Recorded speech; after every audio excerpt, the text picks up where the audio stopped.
ٹیپو سلطان 20 نومبر 1750 مطابق جمعہ 20 ذوالحجہ 1163 ایجری کو دیوانحالی میں پیدا ہوئے۔ موجودہ دور میں یہ بنگلور دیہی ضلع کا مقام ہے جو بنگلور شہر کے 33 کلومیٹر شمال میں واقع ہے۔ ٹیپو سلطان کا نام آرکاٹ کے بزرگ ٹیپو مستان اولیاء کے نام پر ہے۔ اسے اپنے دادا فتح محمد کے نام کی مناسبت سے فتح علی بھی کہا جاتا تھا۔ حیدر علی نے ٹیپو سلطان کی تعلیم پر خاص توجہ دی اور فوج اور سیاسی امور میں اسے نوعمری میں ہی شامل کیا۔ 17 سال کی عمر میں ٹیپو سلطان کو اہم سفارتی اور فوجی امور پر آزادانہ اختیار دے دیا۔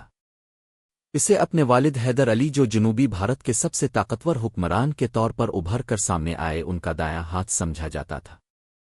ٹیپو سلطان کا پورا نام فتح علی ٹیپو تھا۔ اب بنگلور ہندوستان میں 20 نومبر 1750 میں حیدر علی کے گھر پیدا ہوئے۔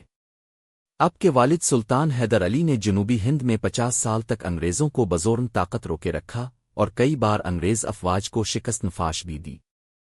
ٹیپو سلطان کا قول تھا، شیر کی ایک دن کی زندگی گیدڑ کی 100 سالہ زندگی سے بہتر ہے۔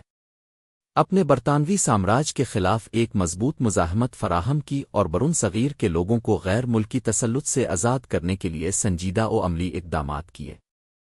سلطان نے انتہائی دوررس اثرات کی حامل فوجی اصلاحات نافذ کیں، صنعت و تجارت کو فروغ دیا اور انتظامیہ کو ازسرنو منظم کیا۔ سلطان کو اس بات سے اتفاق تھا کہ برونصغر کے لوگوں کا پہلا مسئلہ برطانوی اخراج ہے۔ ٹیپو سلطان نے ترکی، ایران، افغانستان اور فرانس سے مدد حاصل کرنے کی کوششیں کی مگر کامیاب نہ ہو سکے۔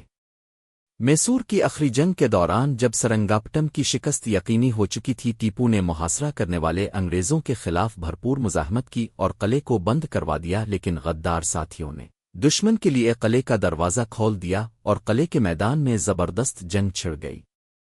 بارود کے ذخیرے میں آگ لگ جانے کے باعث مزاحمت کمزور ہو گئی۔ اس موقع پر فرانسیسی افسر نے ٹیپو کو چترا دارک بھاگ جانے اور اپنی جان بچانے کا مشورہ دیا مگر ٹیپو راضی نہ ہوئے اور 4 مئی 1799 کو میدان جنگ میں دشمنوں سے لڑتے ہوئے شہید ہو گئے۔ شاعر مشرق علامہ اقبال کو ٹیپو سلطان شہید سے خصوصی محبت تھی۔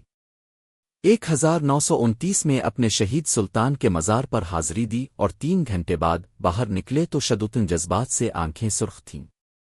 انہوں نے فرمایا، ٹیپو کی عظمت کو تاریخ کبھی فراموش نہ کر سکے گی۔ وہ مذہب و ملت اور آزادی کے لیے آخری دم تک لڑتا رہا، یہاں تک کہ اس مقصد کی راہ میں شہید ہو گیا۔ علامہ اقبال نے ضبط کلیم میں سلطان ٹیپو کی وصیت کے عنوان سے مندرجہ ذیل نظم لکھی ہے، 3 تو رہ نودیں شوق ہے منزل نہ کر قبول، لیلا بھی ہم نشیں ہو تو محمل نہ کر قبول، اے جوئے آپ بڑھ کے ہو دریائے تند و تیز، ساحل تجھے عطا ہو تو ساحل نہ کر قبول، کھویا نہ جا صنم کدا کائنات میں، محفل گداز گرما محفل نہ کر قبول، سبحن ازل یہ مجھ سے کہا جبرائیل نے، جو عقل کا غلام ہو وہ دل نہ کر قبول، باطل دوئی پسند ہے حق لا شریک ہے، شرکت میانہ حق و باطل نہ کر قبول۔